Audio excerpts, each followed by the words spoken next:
So a big question that I get asked is, how do I get into flow? Well, before I talk about that, I want to talk about the three biggest barriers that most of us face to getting into that zone, to being able to operate at a high performance mode, right? These three things are very destructive and will cause us to stumble all the time until we can get control of these and start working with our biology to improve the outcomes. The first thing is a big one. It's distractions. We live in one of the most distracted periods of time ever in history, right?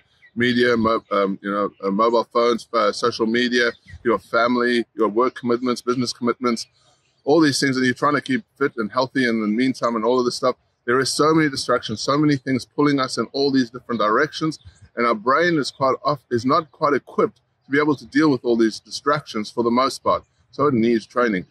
The next thing is the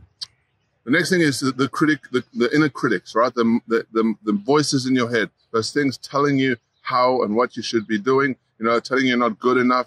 Oftentimes, these dreams that you're daydreaming, right? You're thinking about things, thinking about what you want to accomplish, thinking about where you want to go, and these things can, oftentimes take over our thoughts. Another thing is ruminations, right? It's part of your inner voices. Ruminations is somebody's done something to you, they've affected you, and you've got these voices in your head going around and around and around and around. And you just can't get rid of this thought. You just can't get rid of these feelings. And this inner critic is very devastating to most of us, right? Putting us down, making us feel like we're not worthy or adequate. And thirdly, which is a biggie, is unhealthy or bad habits, right? Not getting ourselves into structure or creating an ongoing movement to keep the things happening that need to happen in our lives so that we're following routine, we're following rhythm. Our bodies are driven to rhythm, and we either have bad habits or we have good habits. And for the most part, most of us get drawn to the bad habits because that's kind of an automatic response. We have to train our bodies, train our brains to be able to work within the parameters. We have to engineer good habits, right? Now, most of these connective issues are happening inside of your brain, right? Your amygdala, your prefrontal cortex. These are overactive and overstimulated for the most part because we've got life going on, and these things can wear us down over time, keeping us in a momentum where we're not able to perform at our best. This is just devastating to a lot of people, right?